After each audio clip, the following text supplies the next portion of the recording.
అంటే అడ్డగోలుగా అన్ని పెంచేస్తే సామాన్యులు ఇబ్బంది పడేదానిక. ఆ వీడియో కూడా బయటకు వచ్చింది, మీడియా మిత్రులందరి దగ్గర ఉంది ఆ వీడియో. నేను సూటిగా ప్రశ్నిస్తున్నా, అది చెప్పింది అవునా కాదా? ఎస్, నేను తిరుపతిలో ఉన్నా, రండి, నేను ప్రమాణం చేసాను, నేను సిద్ధంగా ఉన్నా, దాంట్లో ఎలాంటి సందేహం లేదు. ఇంకా రిపోర్ట్లు వచ్చిన తర్వాత మేము ఎందుకు భయపడాలండి? చాలా క్లారిటీగా ఉంది. వైవి సుబ్బారెడ్డి గారు కూడా నేను సూటిగా ప్రశ్నిస్తున్నా, గతంలో మీరు ఇలానే పింక్ డైమండ్ రాజకీయాలు చేశారు. ఆనాడు ప్రత్యేకంగా నా పైన, మా ముఖ్యమంత్రి చంద్రబాబు నాయుడు గారి పైన ఆరోపణలు చేశారు. దేవుడు పింక్ డైమండ్ ఏదో దొంగలిచ్చామని. ఏమైంది స్వామి అది? 5 సంవత్సరాలు మీరు ఏం పీకారని అడుగుతున్నా. అంటే రాజకీయం చేస్తాం తప్ప పవిత్రత కాపాడుతాం మీకు తెలీదా అని సూటిగా వైవి సుబ్బారెడ్డిని నేను ఈరోజు ప్రశ్నిస్తున్నాను. మీరు ఆధారాలు చూపిస్తుంటే భూమన కరుణాకర్ రెడ్డి మాత్రం చంద్రబాబు గారి మీద విమర్శలు చేస్తున్నారు. దాన్ని ఏ విధంగా చూడాలి? దేవుడి పైన వాళ్ళకి నమ్మకం లేదు, ప్రజల పైన వాళ్ళకి నమ్మకం లేదు, ప్రజలు ఇచ్చిన తీర్పు పైన కూడా వాళ్ళకి నమ్మకం లేదు. ఇంకేం చెప్పాలా? అంటే ఆధారాలు ఉన్నాయి, ల్యాబ్ రిపోర్ట్లు బయట పెట్టాం, ఇంకేం కావాలి వాళ్ళకి? ఇంకేం కావాలి?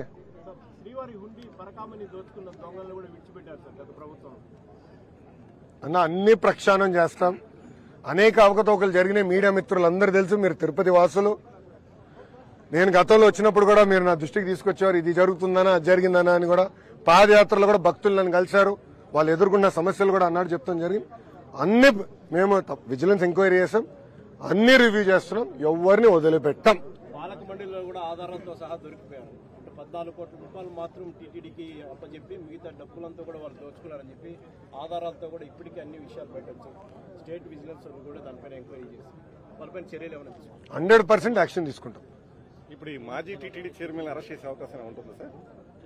ఇద్దరిని, వైవి సుబ్బారెడ్డిని, భూమన కరుణాకర్ రెడ్డి. ఇన్వెస్టిగేషన్ జరుగుతుంది కదా, రిపోర్ట్ వచ్చింది, దానిపైన రేపు ఇన్వెస్టిగేషన్ మొదలు పెడతాం. తప్పనిసరిగా యాక్షన్ తీసుకుంటాం. దీంట్లో ఎవరు ఇన్వాల్వ్ అయి ఉన్నారో వాళ్ళపైన తప్పనిసరిగా యాక్షన్ తీసుకుంటాం. మాట చెప్తున్నా, వాళ్ళు గుండె పైన చేయి పెట్టుకుని ఒక మాట్లాడమని చెప్పండి. నేను సూటిగా అడుగుతున్నా, ఎందుకు మీరు కేఎంఎఫ్ కాదని ఇతర ప్రైవేట్ సంస్థలకి మీరు నెయ్యి టెండర్ అందజేశారు? సూటిగా ప్రశ్నిస్తున్నా, గుండె పైన చేపెట్టుకుని మాడమని చెప్పండి. ఎంత అన్యాయమో చెప్పండి. కేఎంఎఫ్ ఏంటండి? It's cooperative Karnataka milk federation.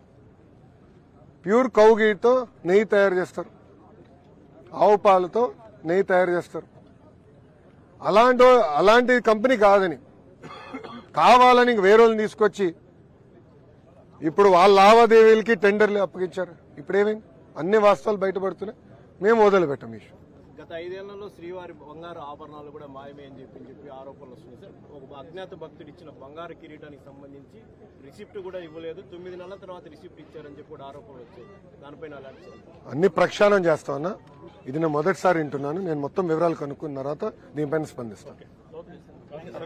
500 కోట్ల రూపాయలు మీను ఇందులో కమిషన్ల ద్వారా చేతులు మారాయని బీజేపీ, టీడీపీ నాయకులు మీడియా సమావేశంలో పెట్టడం జరిగింది. అంటే విచారణ జరిగిన తర్వాత డబ్బు మొత్తాన్ని కూడా తీసి హుండీలో టీటీడీ ఖజానాలో జమ చేయడం కానీ లాంటిది చేయబోతున్నారు.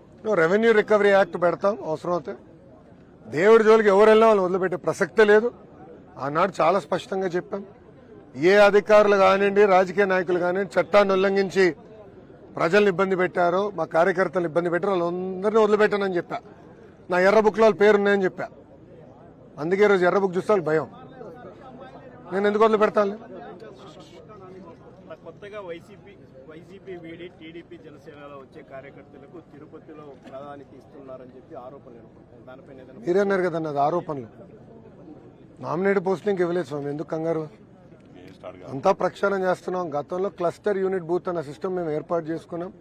దాంట్లో ఎవరు ఎంత బాగా కష్టపడ్డారో మాకు డేటాతో సహా ఉంది.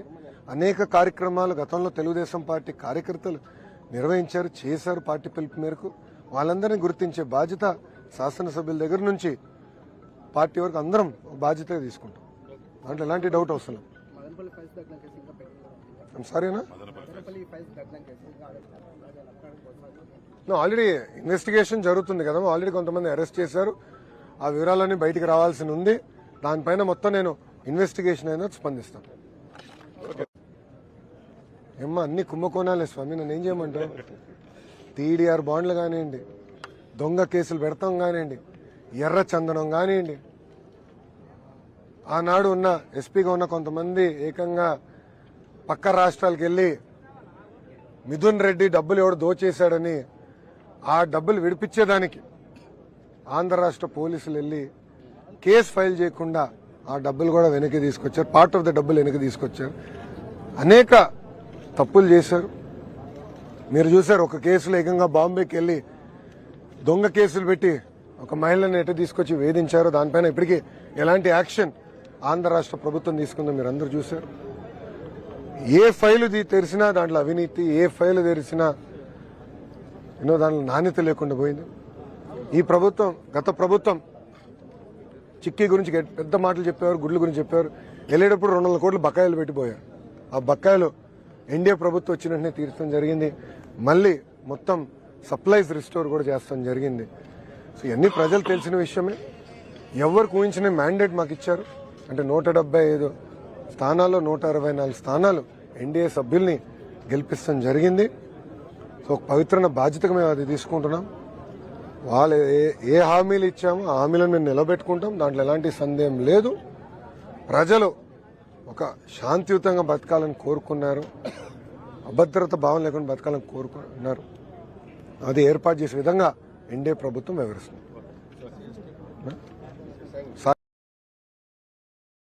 ఒక్క నిమిషం, సాక్షి ఏడి రాలేదా? ఏంటి అంత భయపడిపోయాడా నన్ను చూసి? ఏంటన్నా అది ఇప్పుడు నేను వర్కౌట్ చేస్తున్నాను. ఆల్రెడీ ఐఎన్పిఆర్ మంత్రి గారితో మాట్లాడాలి దగ్గర. ఇంకోటి చిన్న రిక్వెస్ట్ అన్న, ప్రెస్ వాళ్ళందరూ కూడా లాస్ట్ టైం అన్యాయం చేశారు, ప్లాట్లు ఇస్తారు. అంటే అడ్డగోలుగా అన్ని పెంచేస్తే సామాన్యులు ఇబ్బంది పడేదానిక? ఆ వీడియో కూడా బయటకు వచ్చింది. మీడియా మిత్రులందరి దగ్గర ఉంది ఆ వీడియో. నేను సూటిగా ప్రశ్నిస్తున్నా, అది చెప్పింది అవునా కాదా? ఎస్, నేను తిరుపతిలో ఉన్నా, రండి. నేను ప్రమాణం చేశాను, నేను సిద్ధంగా ఉన్నా. దాంట్లో ఎలాంటి సందేహం లేదు. ఇంకా రిపోర్ట్లు వచ్చిన తర్వాత మేము ఎందుకు భయపడాలండి? చాలా క్లారిటీగా ఉంది. వైవి సుబ్బారెడ్డి గారు కూడా నేను సూటిగా ప్రశ్నిస్తున్నా. గతంలో మీరు ఇలానే పింక్ డైమండ్ రాజకీయాలు చేశారు. ఆనాడు ప్రత్యేకంగా నా పైన, మా ముఖ్యమంత్రి చంద్రబాబు నాయుడు గారి పైన ఆరోపణలు చేశారు. దేవుడు పింక్ డైమండ్ ఏదో దొంగలిచ్చామని. ఏమైంది స్వామి అది? 5 సంవత్సరాలు మీరు ఏం పీకారని అడుగుతున్నా. అంటే రాజకీయం చేస్తాం తప్ప పవిత్రత కాపాడుతాం మీకు తెలీదా అని సూటిగా వైవి సుబ్బారెడ్డిని నేను ఈరోజు ప్రశ్నిస్తున్నాను. మీరు ఆధారాలు చూపిస్తుంటే భూమన కరుణాకర్ రెడ్డి మాత్రం చంద్రబాబు గారి మీద విమర్శలు చేస్తున్నారు. దాన్ని ఏ విధంగా చూడాలి? దేవుడి పైన వాళ్ళకి నమ్మకం లేదు, ప్రజల పైన వాళ్ళకి నమ్మకం లేదు, ప్రజలు ఇచ్చిన తీర్పు పైన కూడా వాళ్ళకి నమ్మకం లేదు. ఇంకేం చెప్పాలా? అంటే ఆధారాలు ఉన్నాయి, ల్యాబ్ రిపోర్ట్లు బయట పెట్టాం. ఇంకేం కావాలి వాళ్ళకి? ఇంకేం కావాలి? శ్రీవారి హుండీ పరకామని దోచుకున్న దొంగలను కూడా విడిచిపెట్టారు సార్ గత ప్రభుత్వం. అన్న అన్ని ప్రక్షాళన చేస్తాం. అనేక అవకతవకలు జరిగినాయి. మీడియా మిత్రులందరూ తెలుసు. మీరు తిరుపతి వాసులు. నేను గతంలో వచ్చినప్పుడు కూడా మీరు నా దృష్టికి తీసుకొచ్చేవారు. ఇది జరుగుతుందనా, అది జరిగిందనా అని కూడా. పాదయాత్రలో కూడా భక్తులు నన్ను కలిశారు. వాళ్ళు ఎదుర్కొన్న సమస్యలు కూడా అన్నాడు చెప్తాం జరిగింది. అన్ని మేము విజిలెన్స్ ఎంక్వైరీ చేసాం, అన్ని రివ్యూ చేస్తున్నాం. ఎవరిని వదిలిపెట్టాం. పాలక మండలిలో కూడా ఆధారాలతో సహా దొరికిపోయారు. అంటే 14 కోట్ల రూపాయలు మాత్రం టీటీడీకి అప్పచెప్పి మిగతా డబ్బులంతా కూడా వాళ్ళు దోచుకున్నారని చెప్పి ఆధారాలతో కూడా ఇప్పటికీ అన్ని విషయాలు బయట వచ్చాయి. స్టేట్ విజిలెన్స్ కూడా దానిపైన ఎంక్వైరీ చేసి వాళ్ళపైన చర్యలు ఏమైనా తీసుకుంటారు? 100% యాక్షన్ తీసుకుంటాం. ఇప్పుడు ఈ మాజీ టీటీడీ చైర్మన్ అరెస్ట్ చేసే అవకాశం ఉంటుందా సార్?